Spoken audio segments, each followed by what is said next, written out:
함께 나누실 말씀은 에베소서 6장 14절 15절 말씀입니다.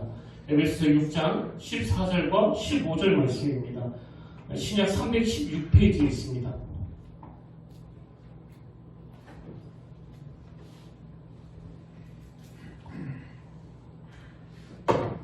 에베소서 6장 14절과 15절 말씀, 우리 짧은 두 구절인데요. 우리 다 같이 한 목소리로 봉독하기를 원합니다. 우리 다 같이 읽겠습니다.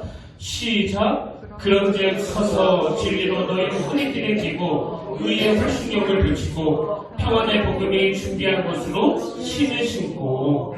아멘. 할렐루야. 우리 옆 사람과 함께 인사 나누기를 원합니다. 참 잘 오셨습니다. 네, 반갑습니다. 오늘도 주님의 은혜가 함께 하시기를 진심으로 축복합니다.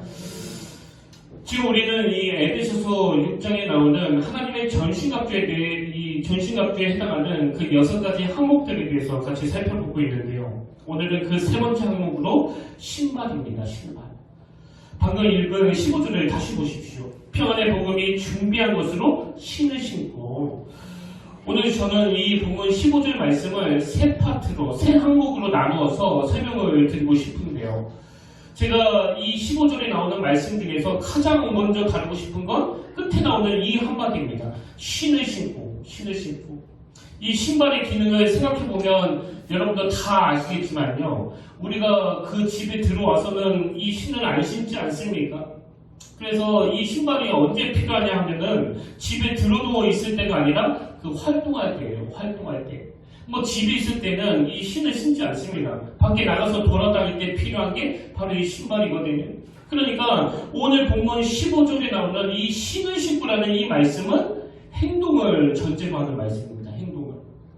그 로마 병사들이 아무리 그 군장을 다 가지고 있다고 하더라도 들어 누워만 있으면 그 무슨 소용이 있습니까? 아무 소용이 없듯이 그 군장 다 갖춰봐야 그건 거추장스럽기만 하듯이 우리가 이 신을 신고라는 그 의미를 행동을 전제로 한다. 그것을 유념하시면 좋겠고요. 그런 의미에서 오늘 우리가 이 로마 병사들이 신고 다녔던 이 신발의 의미를 같이 주의 깊게 살펴봐야 된다고 생각하는데요. 특히 로마 병사들이 착용해야 할 이 전신갑주 차원에서 생각을 해보면 이 신을 신고라는 이 말씀은 바로 기동성의 문제라는 겁니다. 기동성. 그래서 제가 이 기동성을 국어사전에서 찾아보니까 이렇게 단어를 풀이하더라고요. 상황에 따라 재빠르게 움직이거나 대처하는 특성. 그러니까 사도 바울이 우리가 그 악한 마귀와 싸우기 위해서 이 전신갑주를 입어야 되는데 그 중에서 이 신발을 언급하는 건 바로 군사들이 가져야 되는 기동성, 상황에 따라서 재빠르게 움직이거나 대처하는 특성, 이것을 꼭 구비해야 된다는 겁니다.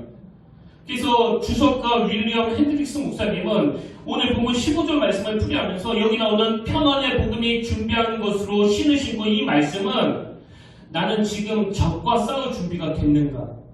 나는 지금 적을 향해서 달려갈 준비가 됐는가? 이런 질문으로 이 신발의 의미를 풀이하는 것을 제가 본 적이 있습니다. 그래서 핸드릭스 목사님이 이 내용들을 설명하면서 예를 들기를 그 내용도 한번 들어보십시오. 줄리어스 시저가 장군으로서 성공한 중요한 이유는 그의 군인들이 신는 군용 신발을 통해 먼 거리를 단시간 내에 갈 수 있게 하여 적들이 아직도 적절한 방어태세를 갖출 만큼 충분한 시간을 가졌다고 착각하게 함으로써 준비도 안 된 적들을 번번이 사로잡았다는 데 있다. 알렉산더 대왕의 승리에 있어서도 이와 같은 요인이 중요한 역할을 하였다. 즉, 잘 맞는 신발이 군인들에게 기동성을 가져다 주었던 것이다. 그러니까 이 핸드릭스 목사님이 이 전쟁에서 군인들이 이 신발을 잘 착용한다는 것은 바로 기동성의 문제다. 그렇게 정의를 내리는 이유는 뭐 그때 당시는 뭐 그 지금처럼 이 헬기를 타거나 그리고 탱크를 타고 이동하는 게 아니지 않습니까? 그래서 어디서 공격이 시작됐다고 하면 상대방이 이곳까지 오는데 얼마나 걸리는지 대략 그 시간이 나오는 거예요. 아, 거기서 공격이 시작됐다고 하는데 한 내일 이맘때쯤 도착하겠군. 근데 군인들에게 이 적절한 신발은 기동성을 가져다 주기 때문에 상대방이 예상한 시간보다 훨씬 빨리 도착해가지고 그 상대방이 정비도 하기 전에 그 공격을 해버린다는 겁니다. 이게 기동성의 의미예요. 여러분, 이 신발이 가진 기동성을 영적 전쟁에서 접목을 해볼 때 우리 우리가 뭘 배울 수 있습니까? 적과의 싸움에서 그냥 끌려다니는 그런 소극적인 태도가 아니라 능동적으로 적극적으로 대처하는 태도, 기동성을 가지고 달려가는 태도, 이게 신앙생활에도 필요하다는 겁니다.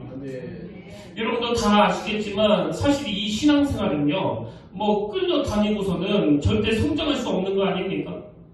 뭐 저 같은 목태신앙 혹은 어릴 때부터 기독교 가정에서 자란 아이들이 가질 수 있는 위험이 바로 이런 점이에요. 늘 어릴 때부터 신앙의 환경 속에서 자라다 보니까 뭐 절대로 나는 이 교회를 떠날 수 없다는 그런 확신은 있지만 기동성이 약해요. 그리고 수동적입니다.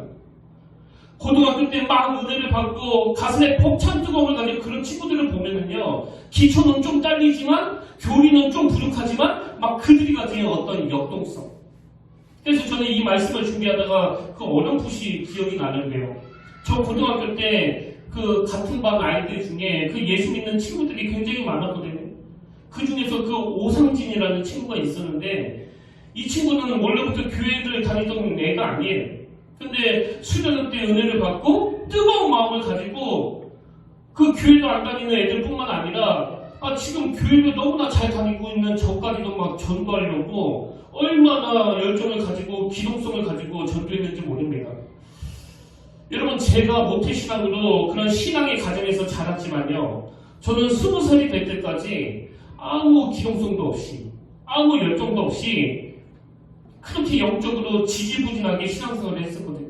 근데 제가 20대 중반에 그 집이 망한버리는 큰 절망에 완전히 죽을 것 같은 그 상황에 내몰리고 나니까 그때 비로소 이 기동성이 생기더라고요. 이 기동성이. 그래서 처음으로 스스로 그 성경을 통독하고 묵상을 하고 기도의 자리로, 그 예배의 자리로 나아가고, 뭐 그래야 이 기동성이 생기는 거 아닙니까? 그건 야곱도 마찬가지예요. 야곱은 대대로 내려오는 그 신앙의 가운데서 자랐지만요, 아버지를 속이고 형을 속이는 이런 일은 뭐 밥 먹듯이 하는 사람 아니었습니까? 그렇게 이 세상 사람들과 전혀 차이가 없었던 그 야곱이 이제 자기를 죽이려고 하는 그 형과의 만남을 앞두고 그 약복 나무에서 두려움에 휩싸여 있을 때 뭐 누가 시키지도 않았는데 그 돌을 베개 삼아 하나님께 예배를 드리잖아요. 그래서 이 기동성이라는 단어 안에는요, 능동성과 역동성이 함께 내포되어 있습니다. 저는 그 목회자이다 보니까 비교적 그 여러 교회를 방문할 기회가 있는데요. 뭐 지방 교육자 회의라든지 세미나라든지 부흥 집회라든지 이런저런 이유로 다른 교회들을 방문할 기회가 생겨서 가게 되면 저는 그 교회 문만 열고 들어가도 그 교회가 어떤 교회인지 대충 짐작이 됩니다. 여러분, 부흥하는 교회는요, 한결같이 기동성이 있습니다. 역동성이 있어요. 그리고 막 숨이 벅차도록 달려가는데 그게 끌려가는 게 아니에요. 자발적으로, 능동적으로. 제가 이 부분에서 참 반성을 하는 게요, 이 평택교회에 처음 왔을 때까지만 해도 제게 이 기동성이라는 게 있었다고 자부하거든요. 그때는 정말 새벽 예배, 수요 예배, 또 금요철회를 준비하면서도 뭐 힘든 줄도 몰랐습니다.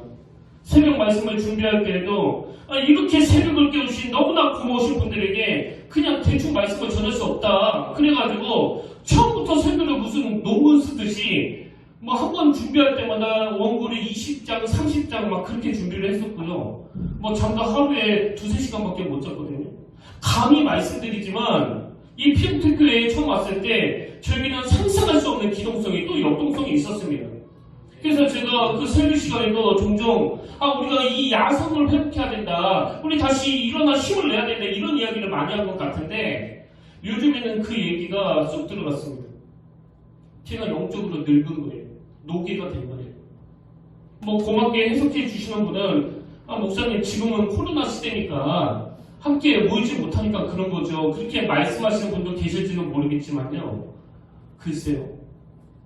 오늘 우리가 이 로마 군인들이 착용했던 이 신발의 의미를 살펴보면서 지금 나에게는 이 영적인 기동성이 잘 작동되고 있는가, 그걸 돌아봐야 되고, 그리고 무엇보다도 그 로마 병사들이 신발을 신고 그 준비도 안 된 적들을 향해서 달려가 싸우는 것처럼 우리도 이런 기동성과 역동성을 회복해야 된다는 겁니다. 로이드 존슨 목사님이 쓰신 글에도 보면은 그 당시 이 영적인 역동성과 기동력이 떨어진 영국교회, 이 영국교회를 비판하는 내용이 막 적나라하게 나오는데요. 그래서 저는 이 로이드 존슨 목사님의 탄식, 그 안타까움이 느껴져요. 그 내용을 한번 들어보십시오. 이게 뭐냐? 무기력하고 활력이 없는 교회의 모습. 그저 상투적인 문구나 늘 쓰는 표현을 되풀이하는 사람들을 보면 마음이 슬퍼진다. 이 문장이 막 생생하게 다가오는 것 같지 않습니까? 저는 목회자인 제가 좀 도전도 받고 자극도 받고 싶어서 이 메시지를 성령님이 되게 꾸짖는 걸로 그렇게 생각을 하고 여러 번 읽었습니다. 이게 뭐냐 이게? 이렇게 무기력하고 활력이 없는 교회가 도대체 어디냐?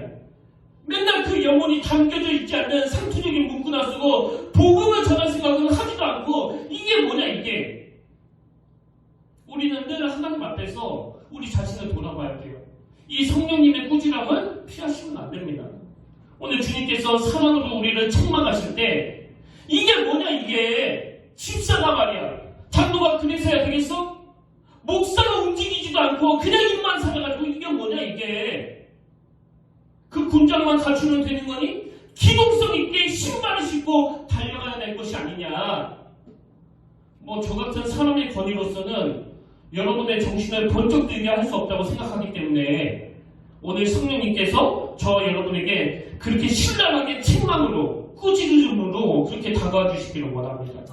이게 오늘 우리가 회복해야 될 그 신발의 의미고요. 그런가 하면 이 15절에서 우리가 두 번째로 살펴봐야 할 항목이 있는데 그게 뭐냐니까 준비한 것으로 이 표현입니다. 준비한 것으로. 15절에 다시 보십시오. 평안의 복음이 준비한 것으로 신을 신고 여기 나오는 준비한 것 이것을 헬라어로 보면 케토 이마시아라는 단어인데요. 이 단어는 준비라는 뜻도 있지만 경고성, 확고함 이런 뜻을 가지고 있는 단어입니다. 그러니까 이 15절에 나오는 복음이 준비한 것 이것을 직역하자면 복음이 가져다주는 경고함과 확고부동함 이렇게 해석할 수 있는 단어예요. 제가 앞에서도 언급했지만 지금 한국교회나 한국교회 성도들이 너무 무기력한 상태 아닙니까? 참 가슴이 아픈 건 이 코로나19 이후로 많은 성도님들이 그 회사에 가가지고 그 직장에 가가지고 나 교회 다닙니다. 나 크리스찬이에요. 이렇게 말하는 걸 너무나 두려워하고 있다는 겁니다. 그런 의미에서 여러분 우리 욕 좀 먹고 싶다 욕 좀. 무슨 일로 여러분같이 점잖으신 분이 어디에서 욕을 먹겠냐고요. 이런 일 빼고. 오히려 오기를 가지고 당당하게 사실은 나 크리스찬이에요. 예수 믿는다고 다 이상한 사람만 있는 게 아닙니다. 이 복음이 가져다주는 이런 확신도 가지자고요. 맨날 이게 무슨 겸손인지 비굴인지 여러분 진짜 겸손한 사람은요. 하나님 앞에서 늘 무릎을 꿇고 자기를 낮게 여기지만 사람 앞에서는 당당한 게 그게 겸손이에요. 사람 앞에서 비굴한 걸 겸손이라고 생각하시면 안 됩니다. 하나님 앞에서만 무릎을 꿇고 하나님 앞에서만 비굴할 정도로 그분 말씀에 순종하지만 사람들 앞에 특히 세상 사람들 앞에서는 당당한 게 겸손이에요. 근데 이런 담대함은 어디서 나온다고요? 복음이 가져다주는 경고함과 확고부동함으로 준비된 신발을 신을 때 사람들 앞에서 당당한 그리스도인이 된다는 사실을 여러분이 꼭 기억하시길 바랍니다.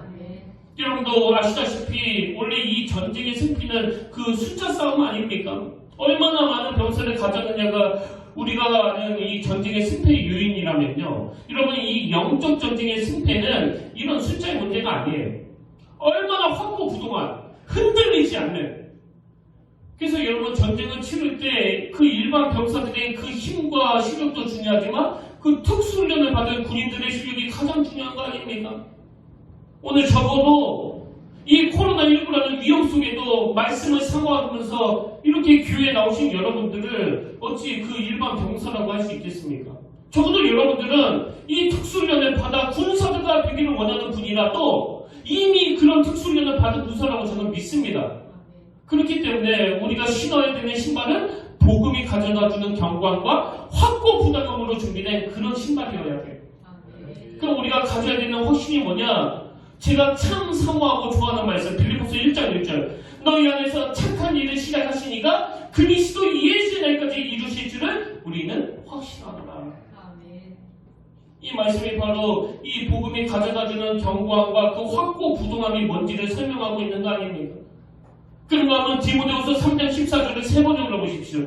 그러나 그대가 배워서 굳게 믿는 그 진리 안에 머무십시오. 그 견고함과 확고부동함 없이 어떻게 우리가 배운 그 진리 안에 머무를 수 있겠냐고요.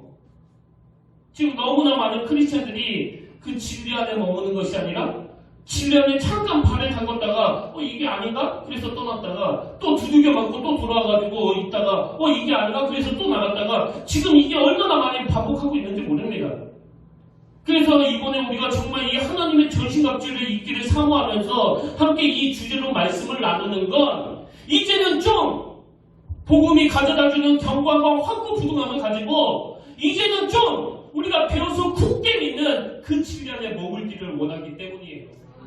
내가 그 진리 안에 머물기를 원한다. 그래서 저는 로마서 8장 38절부터 나오는 이 내용들을 우리가 그냥 시시하게 읽으면 절대 안 된다고 생각합니다. 로마서 8장 38절부터 보십시오. 내가 확신하노니, 첫 마디서부터 내가 확신하노니 사망이나 생명이나 천사들이나 권세자들이나 현재일이나 장래일이나 능력이나 높음이나 깊음이나 다른 어떤 피조물이라도 우리를 우리 주 그리스도 예수 안에 있는 하나님의 사랑에서 끊을 수 없으리라. 우리를 우리 주 그리스도 예수 안에 있는 하나님의 사랑에서 끊을 수 없으리라. 저는 이 대목에서요, 제가 예전에 저희 집이 경제적으로 너무 어려워가지고 그 군에 입대하기 전에 그 가정의 보탬이 되기 위해서 그 시흥시에 있는 시와 공단으로 일하러 갔던 그 장면이 떠올랐는데요. 제가 일했던 곳은 그 자동차 안에 들어가는 그런 파이프를 만드는 곳이었거든요. 그래서 자동차 안에 이 파이프를 넣기 위해서 쇠를 녹이고 쇠를 구부리고 또 쇠를 용접해야 되는 그런 위험한 일을 했어야 했습니다.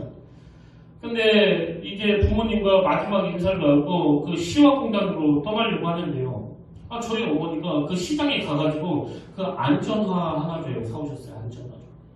그리고는 막 눈물을 흘리시면서 그 신발끈을 매주시는데요. 그때 제 마음이 너무나 뭉클하더라고요. 저는 그런 생각을 해보는 거예요. 왜 하나님은 우리가 그 영적 싸움에서 이 준비한 것으로 이 캡틴 이마시아라는 경고함과 확고함으로 무장하기를 원하시는가? 그럼 바로 저희 어머니가 눈물을 흘리시면서 허리를 숙이시고 무릎을 꿇어 그 신발끈을 매주는 것처럼 우리가 영적 전쟁에서 그 악한 마귀하고 싸울 때 사실은 우리 발이 다치지 않기를 원하시는, 그 마귀로 하여금 우리를 보호해 주시기를 원하시는 우리 아버지의 마음이 아닐까. 저는 이 메시지가 준비한 것으로라는 이 표현 속에 담겨져 있다고 생각합니다. 지금 이 영적 싸움에서 마음을 다쳐 상처를 입으신 분이 너무나 많은데요. 오늘 성령님이 저와 여러분에게 신발끈을 매주시면서 이렇게 말씀해 주시기를 원합니다. 사실 그 신발은 너를 보호하기 위함이야. 네가 다치지 않기 위함이야. 그래서 이 복음이 가져다주는 확신을 가지고 그 악한 마귀와의 싸움에서 나를 지켜주시는 그분을 신뢰하며 준비한 신으로 무장하는 저와 여러분들 되시기를 주님 이름으로 축복합니다. 마지막 세 번째로요, 우리가 이 15절에서 살펴볼 표현이 하나 더 있는데요. 맨 마지막에 나오는 표현입니다. 평안의 복음. 우리 15절을 다시 한번 보십시오. 평안의 복음이 준비한 것으로 신을 신고. 오늘 우리가 살펴볼 것은 이 평안의 복음, 이 표현이에요. 이 구절을 세번역으로 보면 발에는 평화의 복음을 전할 차비를 하십시오. 제가 이 구절을 읽으면서 한 가지 문제 제기를 하게 됐는데요. 여러분, 지금 이 복음을 강조하는데 복음의 어떤 속성을 강조하는 거예요? 평안의 복음, 평화의 복음이네요. 그래서 제가 어떤 문제를 제기하냐면은, 여러분 지금 이 상황이 그 전쟁을 준비하는 그런 상황 아닙니까? 그래서 전쟁을 준비하는 그런 입장에서라면요, 있던 평안도 잠깐 밀어놓고 그냥 무자비하게 적에게 달려가 그래야 적도 죽이고 전쟁에서 승리할 것 같은데, 그리고 또 이 복음을 설명할 때 그 별명들을 여러 개 붙일 수 있는 거 아닙니까? 능력의 복음이라든지 치유의 복음이라든지 은혜의 복음이라든지 이렇게 군인들에게 쓸 수 있는 그 복음의 속성이 많을 것 같은데, 평안의 복음, 평화의 복음이래요. 여러분, 이 표현이 그 전쟁의 이미지에 어울린다고 생각하세요? 근데 왜 여기에 많고 많은 복음의 속성 중에서 평화의 복음이라고 복음이라고 그렇게 명명하는가? 제가 이걸 가지고 묵상하다가 이건 저 혼자 생각이에요. 왜 평화의 복음이라고 그랬지? 제가 답을 찾았습니다. 여러분, 세상에서의 전쟁은요, 그냥 무자비하게 죽이고 초토화 만들고 그래서 잔인해지고 뭐 내가 온유하게 상대방을 대해가지고는 그 전쟁에서 승리할 수 없지만 이 영적 전쟁은 차원이 다른 전쟁이에요. 그럼 왜 평화의 복음이라고 그랬을까? 악한 마귀가 이 영적 전쟁을 통해서 우리를 공격하는 노림수는 하나님이 주신 이 평화를 빼앗아가는 것이 그들의 목표이기 때문이에요. 여러분이 잔인하게 상대방을 죽이는 이 세속의 전쟁과 이 영적 전쟁을 다르게 생각하신다면 이 영적 전쟁은 하나님이 주신 이 평안을 뺏기지 않으려고 안간힘을 쓰는 차원에서의 전쟁이라는 겁니다. 그래서 평안의 복음이라고 명명했다고 저는 믿습니다. 마귀는 늘 우리가 때를 얻든지 못 얻든지 간에 그 죄의 자리에 빠지기를 원해요. 목사인 저에게 얼마나 많은 유혹들이 그동안 있었겠습니까? 마귀는 제가 목사답지 않게 하려고 죄의 자리에 빠지게 하려고 엄청 공격할 때마다 제가 막 안간힘을 쓰면서 그 사단을 물리치는데요. 여러분, 사단의 공격은 목사인 제가 죄짓게 만든 게 목표가 아니라 그 일로 말미암아 하나님과의 관계를 깨뜨리는 거예요. 탕자의 비유의 그 둘째 아들처럼. 그래서 사단의 궁극적인 목표는 하나님이 주신 그 평안을 빼앗아 가는 것이기 때문에 이 복음으로 내 마음을 지키는 것이야말로 우리의 지상 최대 목표가 되어야 된다는 겁니다. 아멘. 예수님께서 부활하신 후에 그 사랑하는 제자들을 찾아가 그 축복하신 내용도 마찬가지입니다. 누가복음 24장 36절에 보니까 이 말을 할 때 예수께서 친히 그들 가운데 서서 이르시되 너희에게 평안이 있을지어다. 주님의 그 십자가 의미, 예수님이 부활하신 후에 제자들에게 찾아가 던지시는 그 메시지 속에 이 복음의 의미가 다 담겨져 있는 거 아닙니까? 오늘 그 피 묻은 십자가, 그 은혜로 무장하기를 원하시는 그 주님께서 세상 살기 가운데 지쳐있는 여러분들에게 너희에게 평안이 있을지어다. 요한복음 14장 27절에서도 평안을 너희에게 끼치노니 곧 나의 평안을 너희에게 주노라. 그래서 저는 굉장히 치열하고 힘든 어떤 영적 싸움에 노출이 되었다 할 때에는 항상 떠올리는 장면이 하나 있습니다. 전에 우리가 나누었던 말씀인데요. 예수님은 기도하러 산으로 가고 안 계시는데 제자들끼리 배를 타고 가다가 풍랑을 만난 사건 다 기억나시죠? 그래서 제자들이 밤 사경까지 죽을 고생을 하는데요. 이 풍랑이 잦아질 것 같지가 않은 거예요. 그래서 지칠 대로 지쳤던 제자들에게 밤 사경에 주님이 찾아오세요. 여러분, 상식적으로 말하면요, 예수님이 애들이 풍랑 때문에 밤새도록 고생했구나 막 거두절미하고 그 풍랑부터 잠잠히 하셔야 될 것 같은데 주님께서 그 풍랑을 잠잠케 하시기 전에 뭐라고 말씀하십니까? 마가복음 6장 50절 이에 예수께서 곧 그들에게 말씀하여 이르시되 안심하라 내니 두려워하지 말라. 저는 이 장면을 항상 은혜로 생각을 해요. 오늘 내게 맞닥뜨리는 어떤 문제를 풀기 위해서 내가 막 발버둥을 칠 때 이 주님의 은혜라는 걸, 이 문제가 아직 해결이 안 됐는데 이 문제는 여전히 남아있는데 주님으로 인해 찾아온 그 평안. 안심하라 내니 두려워하지 말라. 그래서 저는 환자들을 위해서 기도해드릴 때마다 항상 이렇게 기도를 해드립니다. 하나님, 이 병을 꼭 고쳐주시는데 이 병을 고쳐주시기 전에 오늘 눈물로 기도하는 이 집사님, 이 권사님, 암을 만나 투병하는 이 성도님에게 이 한 말씀만 들려주시기를 원합니다. 안심하라 내니 두려워하지 말라. 저는 오늘 주님의 이 음성이 저와 여러분에게 들려주시기를 원합니다. 풍랑 좀 물리쳐달라고 기도할 때 주님께서는 무엇보다도 먼저 안심하라 내니 두려워하지 말라. 네가 이 상황에서 이 평안의 복음만 뺏기지 않는다면 너 절대로 죽지 않는다. 반드시 살아날 수 있다. 저는 이게 이 평안의 복음의 의미라고 생각합니다. 그래서 로마서 5장 1절에 그러므로 우리가 믿음으로 의롭다 하심을 받았으니 우리 주 예수 그리스도로 말미암아 하나님과 화평을 누리자. 이 말씀은 우리 신앙생활에 있어서 가장 중요한 목표를 제시해주는 말씀 아닙니까? 그러므로 우리가 믿음으로 의롭다 하심을 받았으니 우리 주 예수 그리스도로 말미암아 하나님과 화평을 누리자. 담임 목사인 제가 해내야 될 최대의 과제가 바로 이거예요. 내 마음에 하나님과의 화평을 유지하는 것. 이것이 에베소서 6장 15절에 나오는 이 평안의 복음이라는 표현의 의미고요. 저는 오늘 결론적으로 우리가 추구해야 되는 이 평안이 무엇인지를 간단하게 세 가지로 설명하고 오늘 말씀을 마치길 원하는데요. 여러분, 첫째로 우리가 추구해야 되는 이 평안은 바로 이겁니다. 하나님과의 화목을 통한 평안. 이거 제가 앞에서 말씀드린 것처럼 그 십자가를 통해 원수되었던 우리를 양자 삼아주신 그 은혜를 생각하며 하나님과 화평이 이루어진 상태, 이게 하나님과의 화목을 통한 평안이고요. 그런가 하면 우리가 추구해야 될 두 번째 평안은 신앙 공동체에서의 평안입니다. 원수되었던 우리가 위로부터 하나님과의 관계가 회복됐다면 두 번째로 우리가 추구해야 될 기도 제목은 신앙 공동체에서의 평안. 로마서 14장 19절에 보십시오. 그러므로 우리가 화평의 일과 그 다음에 서로 덕을 세우는 일에 힘쓰나니, 여러분 여기 나온 덕을 세우는 일, 이거는 집을 세운다는 의미거든요. 집.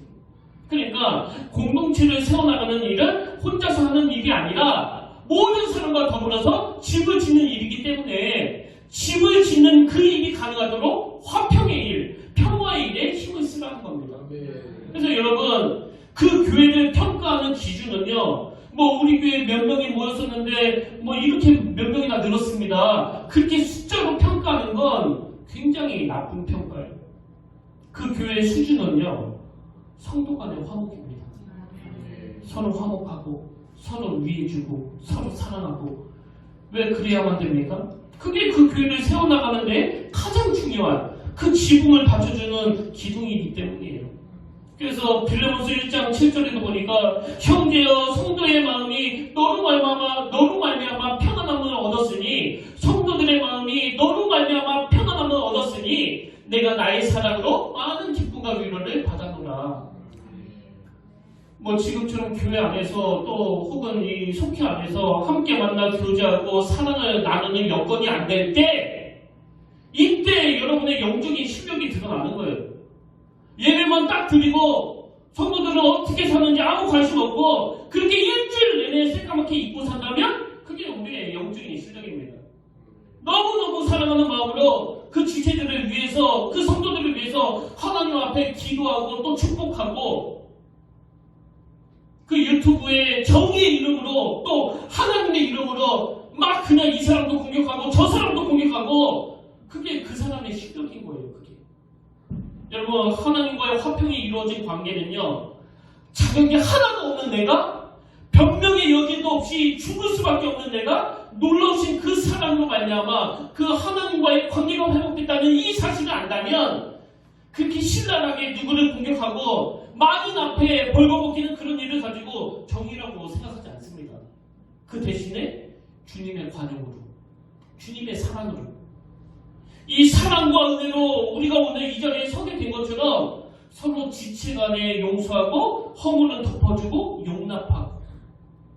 그래서 여러분도 잘 아시지만 사도 바울이 그 고린도 교회에 대해서 얼마나 가슴 아파했습니까? 지금 지도자 사도 바울이 그 고린도 교회를 다시 방문할 계획을 가지고 있는데 오죽하면 그가 지금 두려워하고 있다고 그런 표현을 했습니다.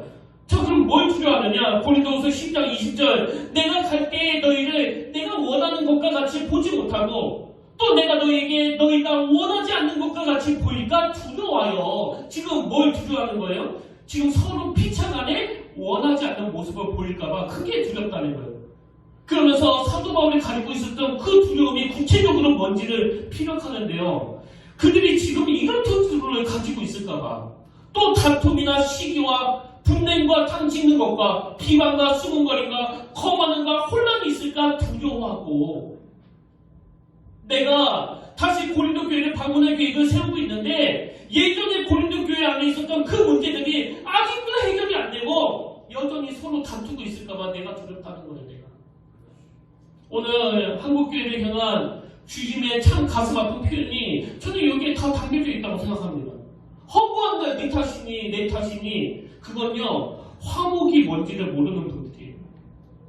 주님 안에서의 화목은 그런 상대방의 잘못을, 허다한 허물을 다 뒤덮어 버릴 정도로 서로 사랑하는 거, 이게 하나님께는 화해가 이루어진 사람의 특징이어야 한다는 겁니다. 그런가 하면 우리가 마지막으로 추구해야 될 평안이 뭐냐? 제가 조금 전에 그 첫 번째 평안은 근본적으로 하나님과의 관계가 회복한 자들에게 찾아오는 그 평안이라고 말씀을 드렸고요. 두 번째 평안은 교회 공동체 안에서 주님이 주시는 그 평안을 가지고 서로 용서하고 용납하는 차원에서의 평안이라고 말씀을 드렸는데요. 여러분, 세 번째로 우리가 추구해야 될 평안은 세상에 전해져야 할 평안입니다. 세상에 전해져야 할 평안. 저는 이 부분에서 우리가 그 전도의 의미를 찾을 수 있다고 생각하는데요. 에베소서 2장 14절을 보십시오. 그는 우리의 화평이신지라 둘로 하나를 만드사 원수된 것 곧 증거에 막힌 다음에 자기 육체로 오시고, 이 말씀 속에는 원수되었던 그 유대인과 이방인이 주의 복음으로 하나가 되었다는 그런 의미도 담고 있지만, 그러나 여러분, 이 말씀은 얼마든지 적용할 수 있습니다.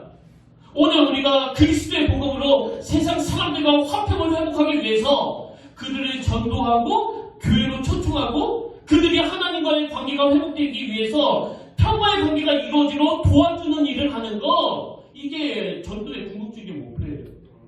근데 오늘날 교회 안에 이 첫 단계, 두 번째 단계는 다 생략해버리고 뜬금없이 계속 우리 전도합시다, 우리 빈자리 채웁시다.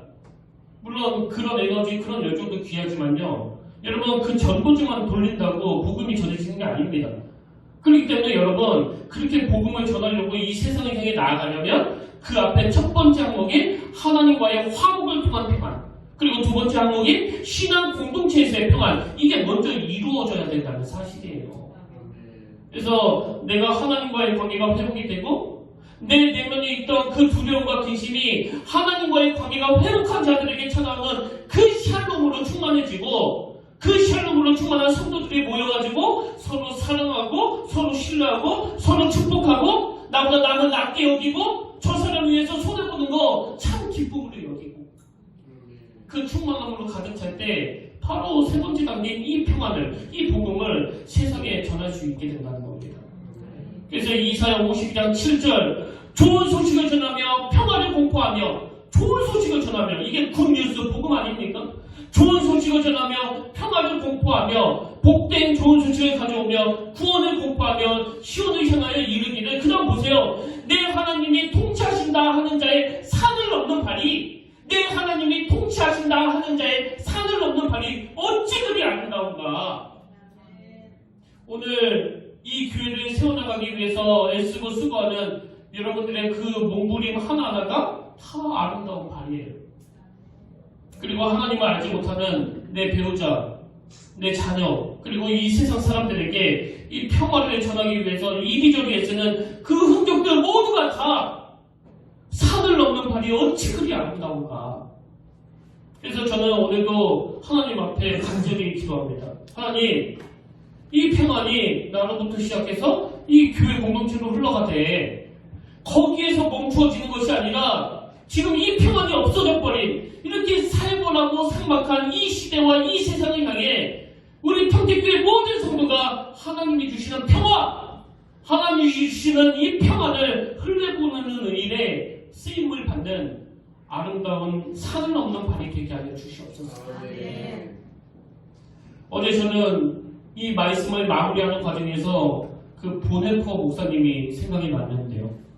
이 보네포 목사님이 만든 찬양 주 선한 능력으로 만드신 아느시네, 이 찬양을 이 텅 빈 예배당에서 부르다가 그 절망적인 시대 상황 속에서 이 보네포 목사님이 보여주셨던 선하고 아름다운 이 복음의 신발이 생각이 나서 이 마음이 뭉클했습니다.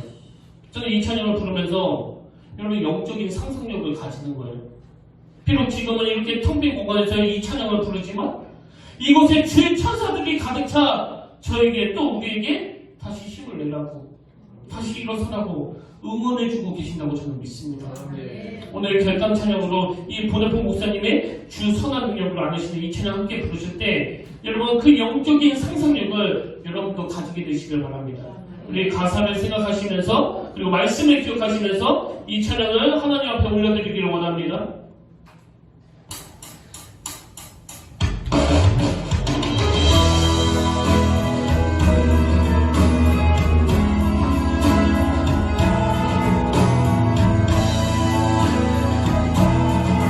주의 선한 능력으로 안으시네.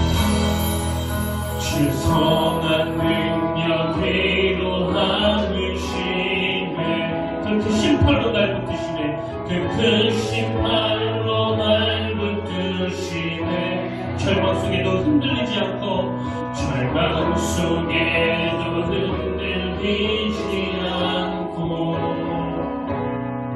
사랑하는 주 얼굴 그하니 선한 능력으로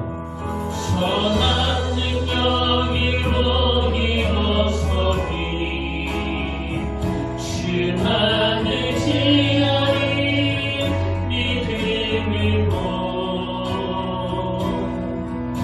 울리고 대하늘 주 오실 그날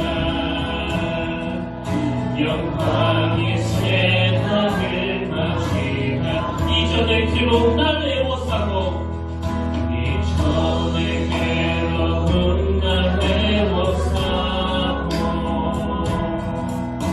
고난의 길을 걷는 날에도 주님께 걸음함길 능히 걷고 끝내 승리의 날을 맞으니 선한 능력으로 일어서리 주만을 지하리 믿음으로 울리고 대하늘 주 오실 그날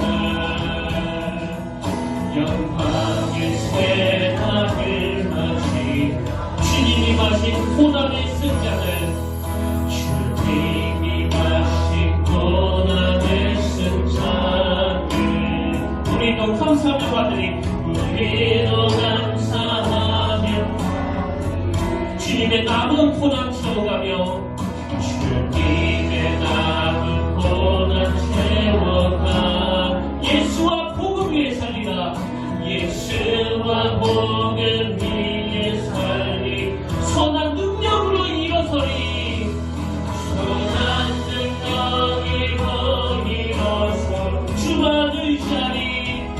주만을 지하리 믿음으로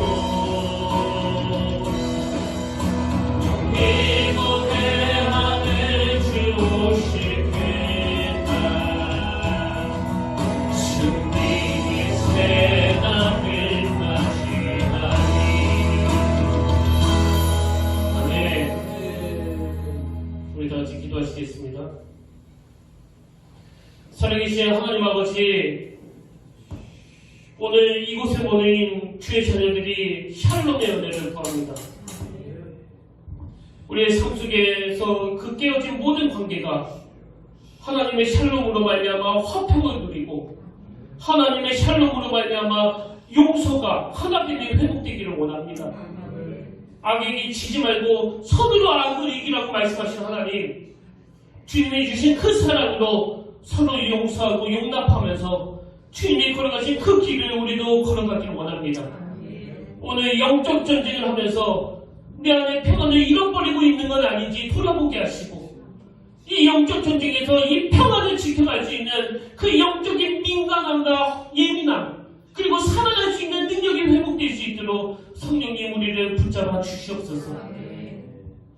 무엇보다도 하나님으로부터 오는 이 샬롬이 우리 심령에 차고 넘치며 또 흘러갈 수 있도록 역사하여 주시고 우리 안에 깨어진 관계를 다시 메꾸는 능력이 되게 하여 주시며 이 샬롬을 우리만 누리는 것이 아니라 세상을 향해 선포하는 아름다운 발이 되도록 인도하여 주시옵소서.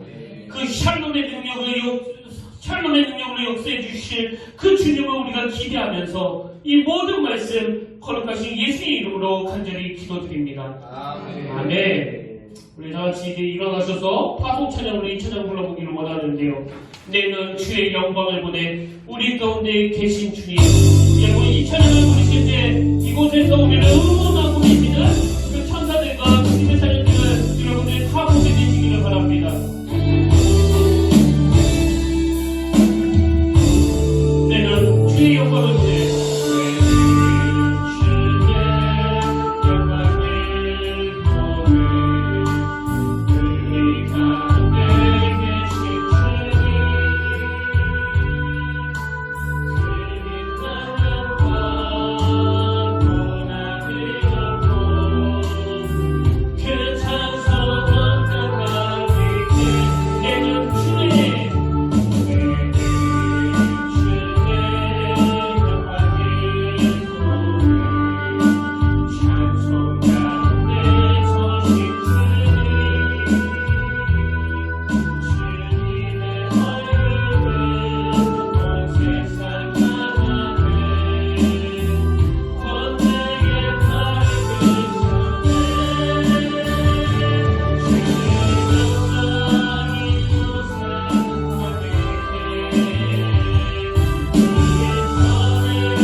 없어진 시대, 가치관이 혼란한 시대, 하나님 그런 시대 속에서도 주님의 말씀은 살아 역사하시기 때문에 이 땅의 교회가 여전히 소망이 되는 줄로 믿습니다. 오늘 우리가 그 복음의 신을 신고 이 세상을 향해서 나갈 때 아버지 황폐한 이 땅을 새롭게 알려주시고 주의 말씀을 전하는 자들에게 하나님의 나라와 그 영광을 보게 하여 주시옵소서. 오늘도 눈물로 주님이 찾으시는 그 한 영혼을 품고 기도합니다. 나의 부모님, 나의 남편, 내 자녀들, 그 한 영혼 한 영혼을 주님 손에 의탁하오니 성령님 이 영혼들을 하나님의 품으로 인도하여 주시옵소서. 우리 평택교회가 정말 한 영혼을 향한 그 아버지의 마음을 깨닫게 하시고 복음의 신을 신고 달려가는 그런 교회가 다 되게 하여 주시옵소서. 이제는 우리 주 예수 그리스도의 은혜와 하나님 아버지의 탐없는 사랑과 성령님의 감동, 감화, 위로의 더 충만하심의 역사가 오늘 하나님이 주신 샬롬, 그 평안으로 무장하고 복음을 전하기 위해 신을 싣고 산을 넘는 그 아름다운 팔이 되기 원하며 예배드리는 모든 주의 자녀들 머리 위에 지금도 영원토록 함께 하시기를 간절히 축원합니다. 아멘.